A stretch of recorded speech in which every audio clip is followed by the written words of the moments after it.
Muy buenas y bienvenidos a todos y todas a este nuevo vídeo en el que os comentaré muchas curiosidades sobre la batalla de Hogwarts, que representa el enfrentamiento final entre los dos bandos que lucharon en la Segunda Guerra Civil Mágica de Reino Unido, entre los partidarios de Lord Voldemort y los de Harry James Potter.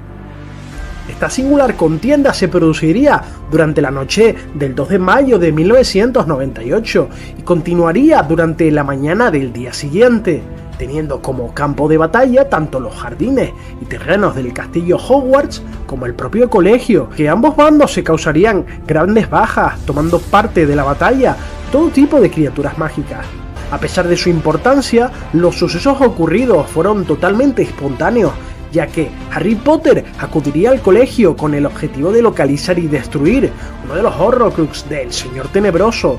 dada la visión que tuvo el elegido de que uno de estos objetos oscuros que ligaban a Voldemort a la vida se encontraba allí en el colegio.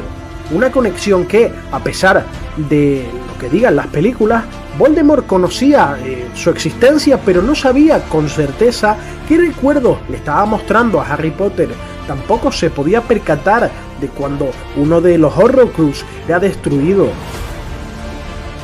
Y si bien al principio tanto Dumbledore como Snape temían que esta conexión fuera utilizada por el Señor Tenebroso para atormentar a Harry Potter, dicho vínculo se volvería en contra del propio Voldemort, algo que ni Snape ni Dumbledore pudieron prever. Aunque antes de continuar con este análisis, os aclararé que todo lo que os contaré estará más basado en los libros que lo que pudimos ver en la película de Harry Potter y las Reliquias de la Muerte parte 2, si bien al tratarse de la misma historia, en algunos momentos pues combinaré ambos relatos para obtener toda la verdad y los puntos de vista que no fueron adaptados en la película. Además te doy las gracias por visualizar este contenido que hago de Harry Potter y te invito a que te suscribas a mi canal de forma totalmente gratuita para seguir haciendo contenido de nuestra saga favorita.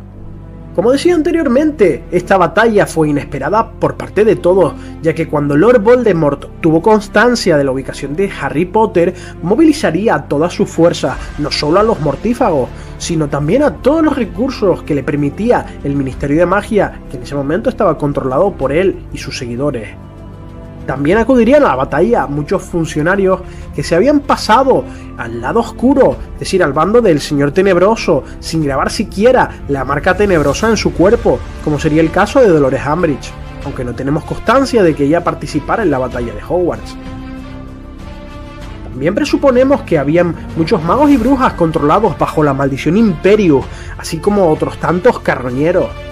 Por otra parte, algunos gigantes, hombres lobo y otras criaturas como los dementores que le habían prometido en su momento su lealtad a Voldemort también acudirían al colegio, a lo que hay que añadir que algunos estudiantes de la casa Slytherin prefirieron combatir, lógicamente, según sus ideales, del lado de Lord Voldemort, así como un centenar de acromántulas que causarían el caos entre ambos bandos. Pero el Señor Tenebroso no sería el único que congregase a sus fuerzas, ya que los miembros de la organización estudiantil, el ejército de Dumbledore, se pondrían en contacto rápidamente con la Orden del Fénix y demás aliados voluntarios para acudir también a defender a Harry Potter. Y si bien las fuerzas reunidas a favor del colegio eran muy inferiores contra los mortífagos, lograrían resistir con éxito la embestida de las fuerzas de Voldemort durante la primera noche.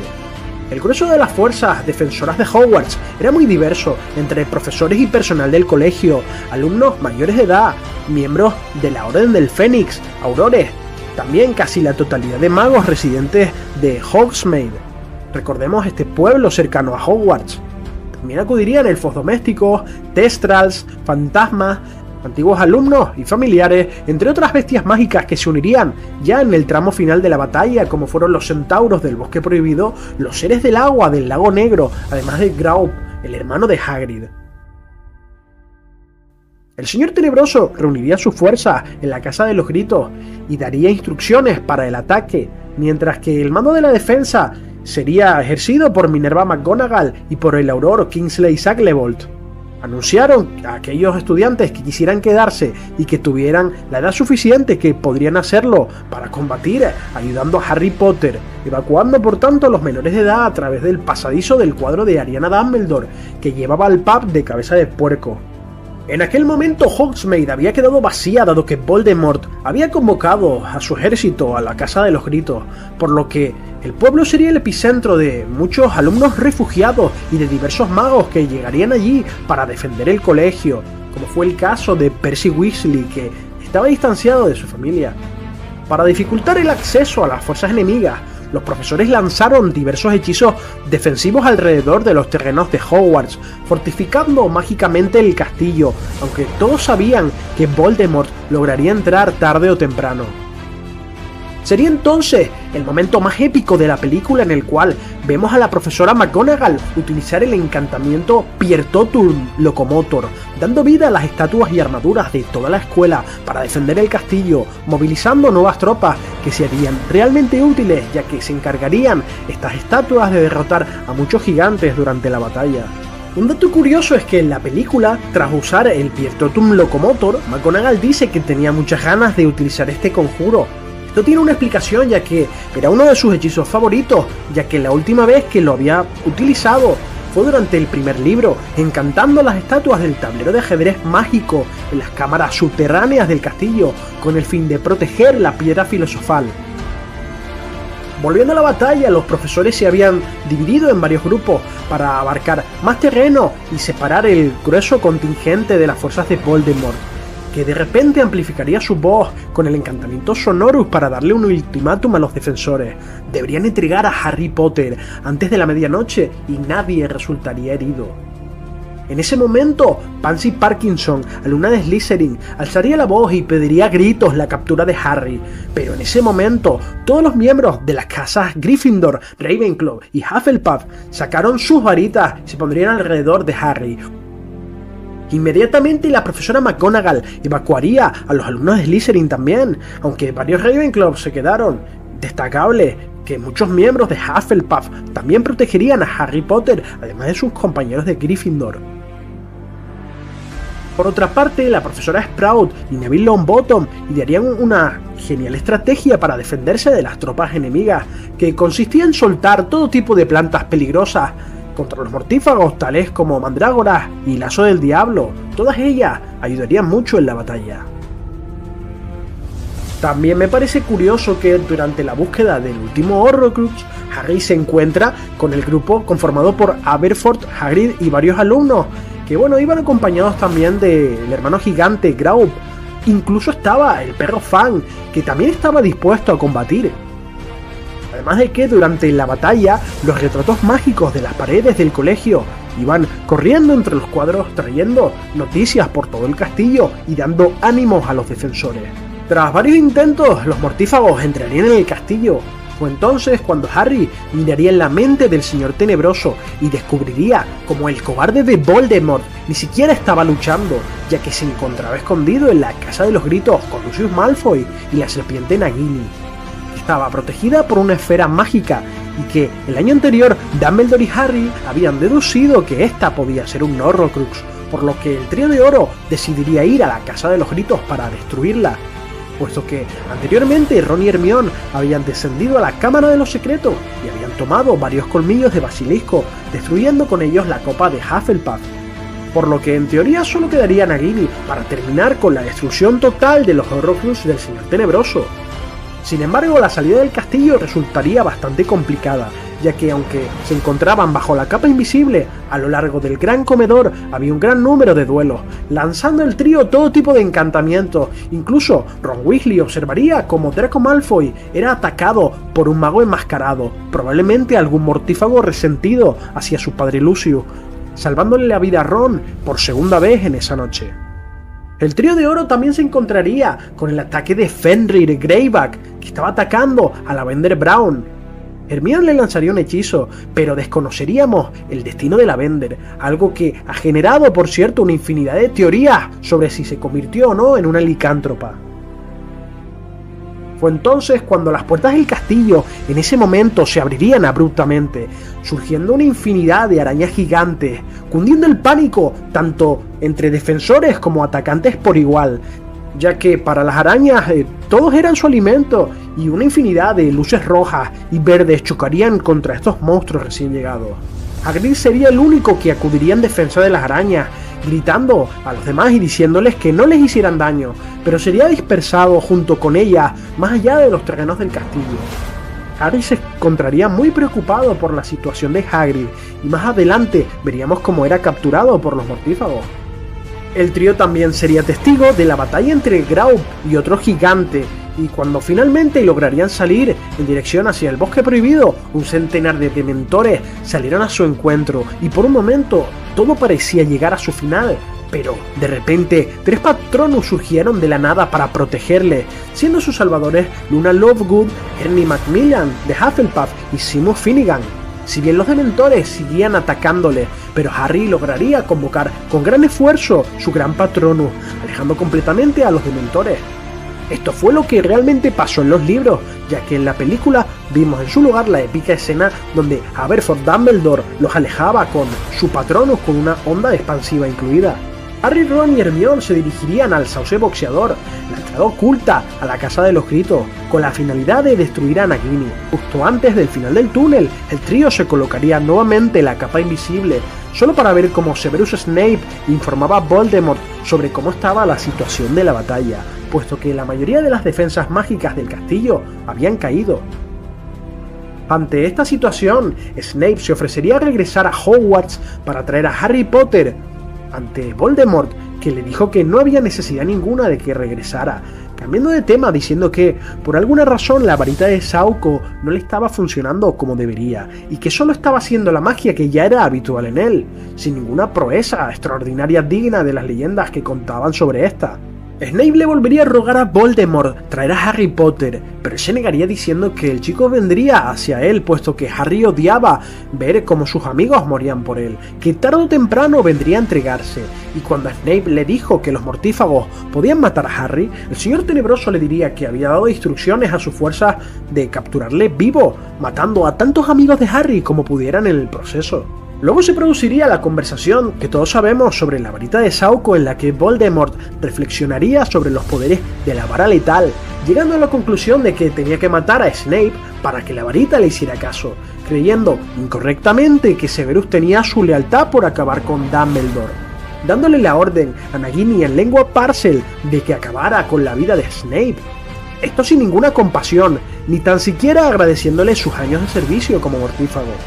El señor Tenebroso solo acertaría a decir en la película que solo él podía vivir para siempre.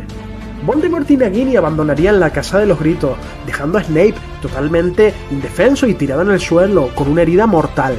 Pero algo le impulsaría a Harry a salir de su escondite y ver los últimos momentos de vida de Severus, que le transmitiría su memoria.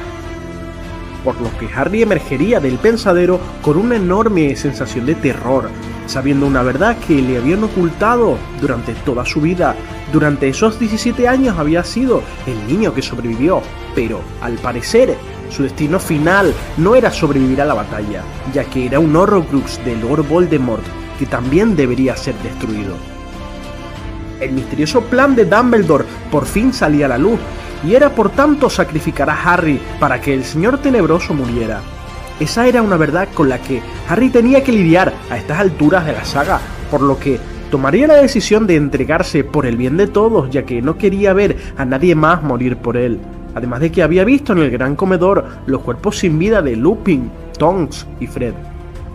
entre muchos otros que conocía.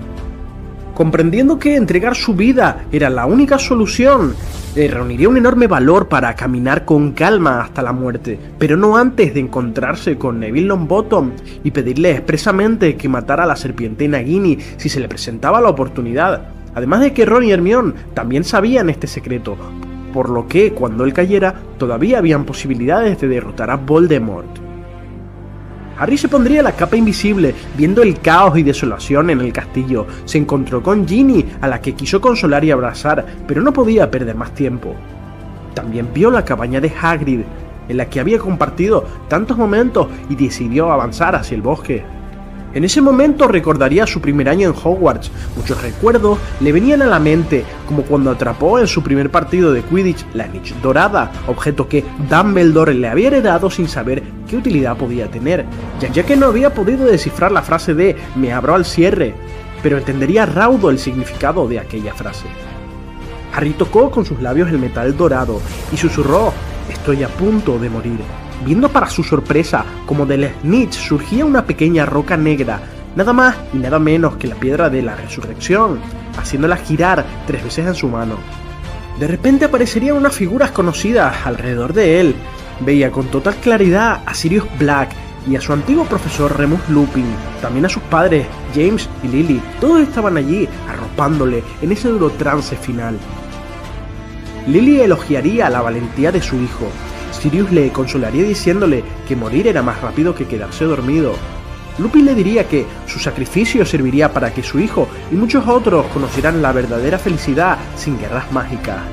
mientras que su padre James le dijo que se quedaría con él hasta el final. Harry siguió avanzando, pero comenzaría a sentir el frío de los dementores. Harry apenas tenía fuerzas para convocar su Patronus en ese momento, pero sus seres queridos lo rodearían y aunque el frío era muy pesado, Harry continuó caminando sin temor alguno, ya que los resucitados actuaban como un Patronus invisible con que los dementores no podían tocar a Harry. Entonces aparecieron los mortífagos Yaxley y Dolohov, que habían escuchado un ruido, pero pensaron que había sido un animal, y como no veían nada, creyeron que Harry podía estar bajo la capa, aunque, como igualmente Harry tampoco se revelaba, decidieron volver con Voldemort y dar por concluido el tiempo de espera. Harry los seguiría a ambos sabiendo que lo llevarían ante Voldemort. En sus últimos momentos, Harry sintió especialmente el cariño de sus padres, hasta llegar al claro donde apareció por primera vez el monstruo Aragog. Una intensa llama ardía en mitad del claro, con una multitud de mortífagos expectantes ante el desenlace de la historia. Harry vería muchas caras conocidas, Lucius y Narcissa Malfoy, que parecían derrotados y llenos de terror sin saber el paradero de su hijo Draco. Bellatrix también estaba allí sentada junto a su señor oscuro, muy despeinada y con rastros de sangre en su cara, pero parecía estar ilesa. Harry también observó cómo Nagini se contorsionaba dentro de una jaula mágica y comprendió que sería un error atacarla, por lo que tuvo que esforzarse al máximo para evitar la tentación de luchar. Voldemort estaba en una calma tensa, sus ojos parecían arder casi tanto más que el propio fuego que tenía delante, cuando le dijeron que Harry no había aparecido. El señor tenebroso parecía contrariado, diciendo que esperaba que Harry se presentara allí.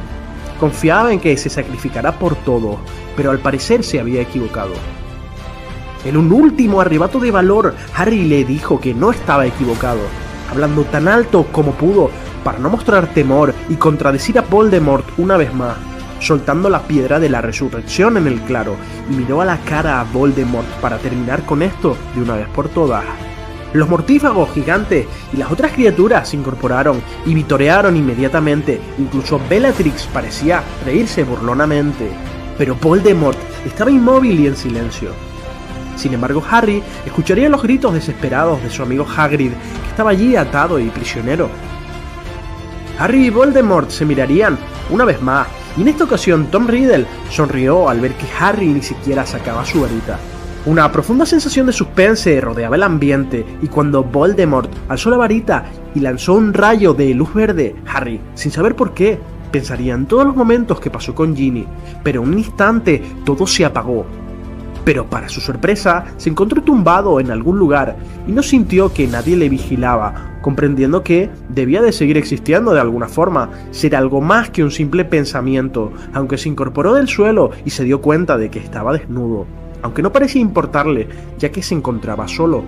Ya no estaba en el bosque, una espesa neblina blanca lo rodeaba todo, y ya no sentía ni el frío de los dementores ni el calor del fuego. Todo parecía haber cambiado. Pero de repente oyó un desagradable sonido, y cuando fue a comprobar qué era, una túnica aparecería, con solo desearlo, por arte de magia delante de él, pensando que quizás estaba en algún lugar especial, como la sala de los menesteres. Pronto descubriría que el origen de aquel ruido era una extraña criatura acurrucada en el suelo, que estaba en carne viva, probablemente desollado, aunque rápidamente apartaría la vista de aquel ser, que se estremecía de dolor. Harry apenas pudo soportar contemplar aquella criatura, un ser pequeño y frágil, que estaba sufriendo, y Harry pensó por un momento en ayudarle. Pero alguien le detuvo, y detrás de él escuchó una voz muy familiar que le decía que no podía ayudarlo. Albus Dumbledore caminaba muy alegremente hacia él, triunfante, mostrando una amplia sonrisa de orgullo, diciéndole a Harry que era una persona maravillosa, tendiendo ambos brazos para recibirle junto a él, que había demostrado un gran valor invitándole a dar un paseo juntos. Harry parecía muy aturdido, aunque le siguió, y juntos recorrerían aquel misterioso lugar, mientras que Harry se preguntaba qué estaba pasando y si era el verdadero Dumbledore realmente. En este capítulo se produciría el regreso a la vida de Harry tras volver a sobrevivir a la maldición Avada Kedavra, volviéndose el auténtico Señor de la Muerte y dueño de las reliquias de la fábula de los tres hermanos. En esta última conversación, Harry, que aún seguía con vida, y Dumbledore se encontrarían en el Limbo, un lugar místico entre los dos mundos. Aquí el director se mostraría bastante vulnerable y humano, mucho más de lo que vimos a lo largo de toda la saga.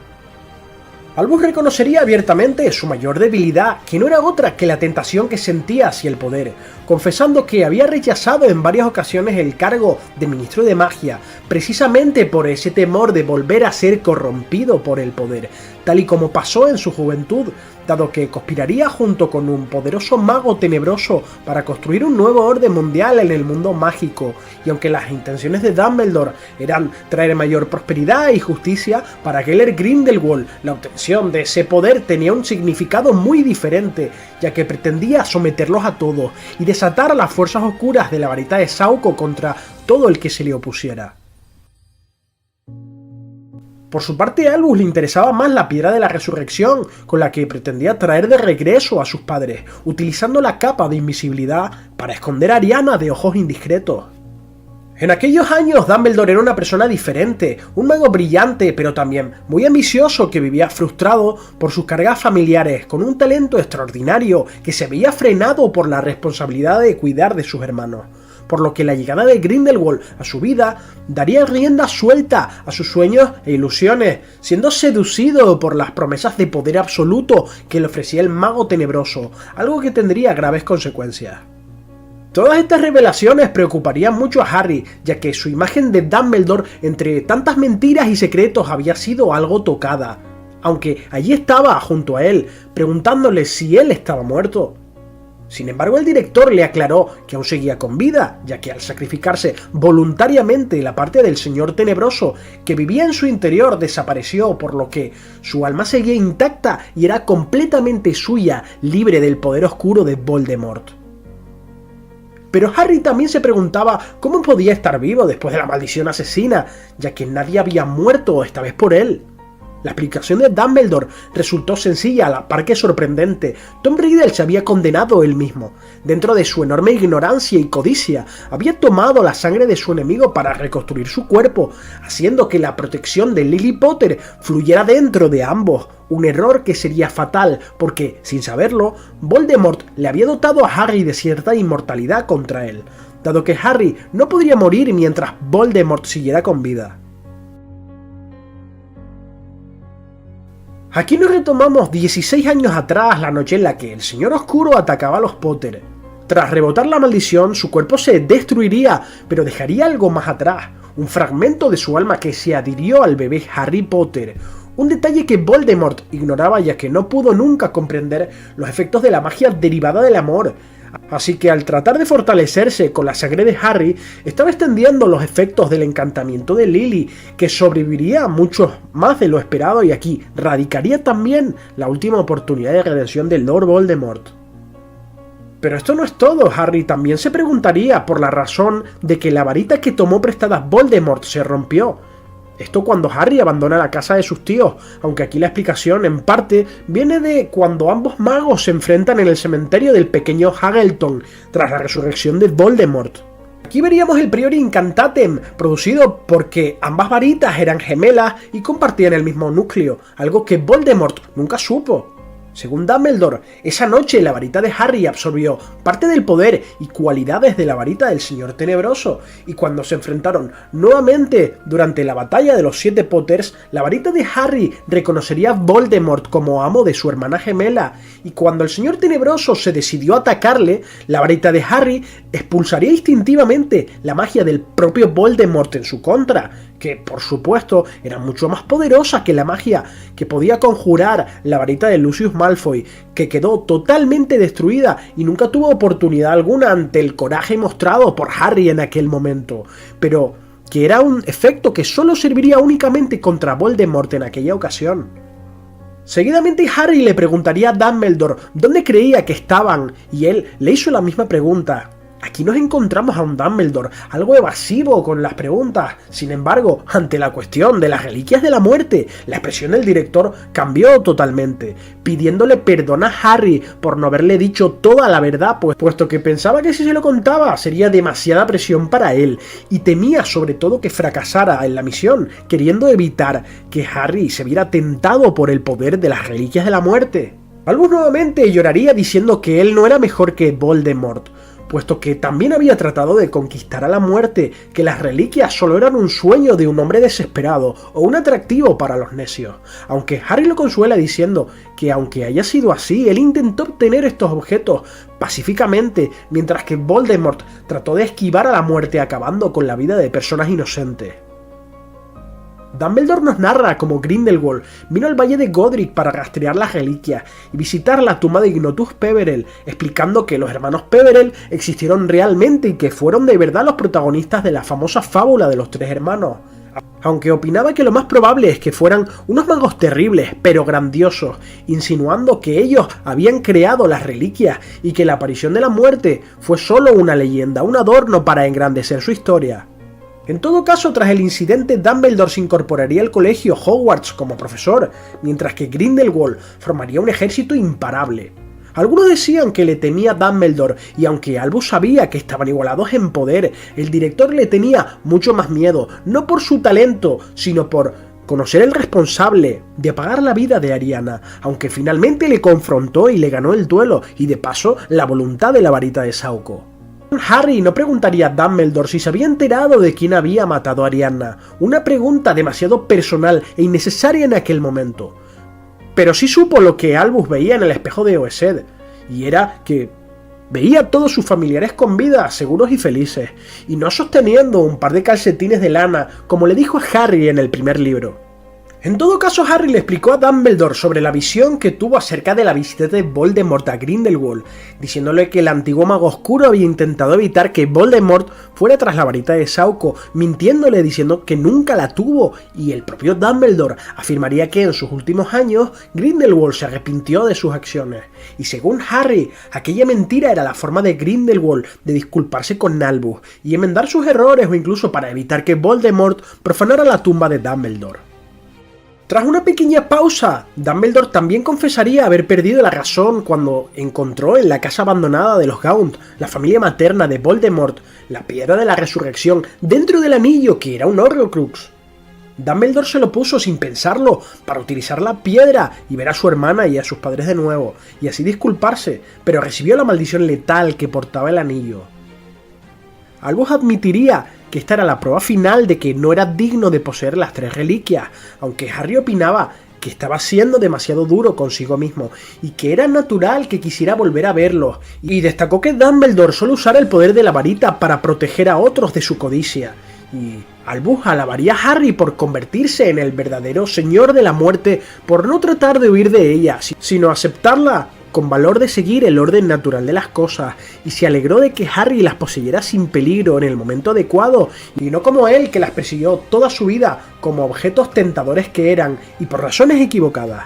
Finalmente Harry preguntaría si tenía que regresar, y Albus le dijo que tenía otra opción, que si él quería podía tomar un tren e ir al más allá, pero que si regresaba a Hogwarts era probable que Voldemort fuera derrotado para siempre.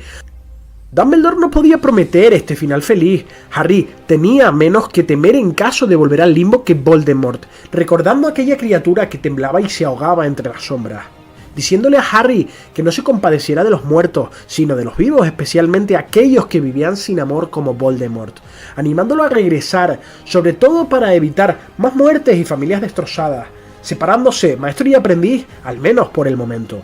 Ambos magos se miraron en un instante final con la enigmática pregunta de si esa conversación había sido real o si todo era producto de la imaginación en la cabeza de Harry, a lo que Dumbledore sonreiría desapareciendo entre la niebla diciendo que estaba ocurriendo dentro de su cabeza, pero que esto no tenía por qué significar que no fuera real. Poco a poco la batalla llegaba a su fin, y solo quedarían Voldemort y Bellatrix en pie. El Señor Tenebroso se encontraba en un duelo contra la profesora McGonagall, Horace Slughorn y Kingsley Shacklebolt. Estos tres magos combatirían a Voldemort con gran valor y entre los tres estaban igualados a su destreza, pero no podían acabar con él, mientras que Bellatrix se encontraba a 50 metros de distancia de Voldemort, combatiendo también a tres poderosas brujas, Hermione, Ginny y Luna. Y aunque las tres peleaban a fondo, Bellatrix igualaba sus fuerzas. Entonces se produciría el enfrentamiento entre Molly Weasley y Bellatrix, y Molly lograría asesinarla con la maldición Avada Kedavra, y en solo una fracción de segundo, ella cayó, y la multitud que miraba rugiría y Voldemort gritaría de terror. McGonagall, Kingsley y Slughorn saldrían disparados hacia atrás, y Voldemort levantaría la varita y la dirigiría hacia Molly Weasley, pero antes de que pudiera hacer nada, Harry utilizó el encantamiento escudo que se expandió en medio del gran comedor, y Voldemort miró a todas partes buscando el origen de ese encantamiento, hasta que Harry se quitó la capa de invisibilidad. Se llenaría de gritos de alegría por la aparición de Harry de nuevo. Y el silencio de Voldemort fue evidente. Ambos se miraron y comenzaron a rodearse. Harry le dijo a la multitud que no quería que nadie lo ayudara, que tenía que acabar él solo con él. Harry se dirigiría a Voldemort con su verdadero nombre, diciéndole a Tom Riddle que ya no quedaban más Horrocruxes. Ninguno podía vivir mientras el otro sobrevivía, y uno de ellos se iba a ir para siempre. Y Tom le dijo que él había sobrevivido por la protección de Dumbledore y que era el niño que sobrevivió solo por accidente. Pero Harry estalló de furia y le dijo que la muerte de sus padres no había sido un accidente y tampoco su sacrificio, que le había permitido estar nuevamente de pie frente a él para combatirle, que solo la intención de sacrificarse por los demás había bastado para que no pudiera hacerle daño a ningún otro mago o bruja, y que había replicado el hechizo de su madre Lily hacia el resto de combatientes para protegerlos de su maldad, ya que ninguno de sus hechizos había tenido el efecto deseado. Pero Voldemort desconocía una gran verdad, y aunque creía que el amor era una magia inútil contra él, estaba equivocado, y al preguntarle si eso era lo que iba a salvar a Harry, o quizás Harry creía tener una magia que él no poseía. Pero Voldemort desconocía la gran verdad tras la profecía, ya que su derrota iba a ser propiciada por dos factores. Uno era el amor, una magia inútil contra él, a su opinión, pero también que Harry tenía una magia que él no poseía. Y cuando el elegido le mencionó este detalle, Voldemort no le creyó, pero tuvo curiosidad ante el temor de que fuera cierto. Dumbledore fue el primer asunto que ambos discutieron, ya que Voldemort consideraba que era demasiado blando como para tomar el poder que hubiera podido ser suyo, y Harry dijo que era mejor mago y persona como para hacerlo, y que la muerte del director había sido orquestada por él mismo junto con Snape, que había cambiado de lealtad después de que Voldemort fuera tras los Potter. Tom Riddle no entendía esta revelación y Harry le explicó que el Patronus de Snape era una sierva, igual que el Patronus de su madre, algo que Snape siempre le ocultó gracias a la Occlumancia, una rama oscura de la magia de la que Severus era experto, y Voldemort admitió que Snape deseaba a Lily y que le pidió que no la matase, pero cuando ella murió, Snape aceptó que habían otras mujeres, y de sangre más limpia, más digna de él. Y Harry le dijo entonces que Dumbledore ya se estaba muriendo cuando Snape lo asesinó. Pero para Riddle era de poca importancia la lealtad de Snape, puesto que lo había aplastado y ya no quedaban más obstáculos para él. Y ahora entendía todo, comprendiendo que Dumbledore pretendió que Snape fuera el verdadero dueño de la varita de Sauco, y Harry admitió que esto podía ser verdad,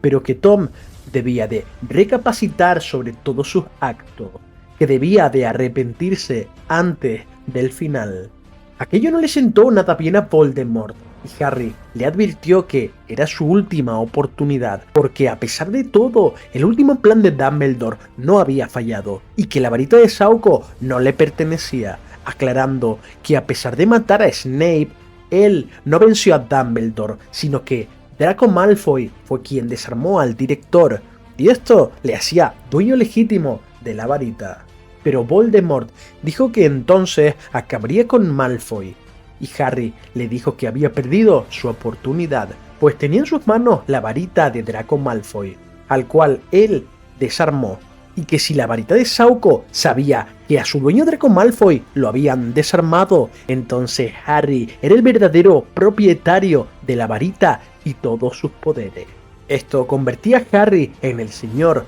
de la Muerte, un título que Dumbledore persiguió durante gran parte de su vida. En ese momento ambos magos intercambiaron hechizos, y de ambas varitas salieron dos rayos de luz, uno verde y otro rojo. Y poco a poco el Expelliarmus comenzó a ganarle terreno a la Avada Kedavra, y al final la varita de Sauco saltó por los aires y se dirigió hacia Harry, mientras que Voldemort era alcanzado por su propia maldición asesina, y Harry atrapó la varita en el aire gracias a la destreza que tenía como buscador de Quidditch, y quedó finalmente con ambas varitas victorioso, mientras Tom Riddle caía al suelo ya sin vida.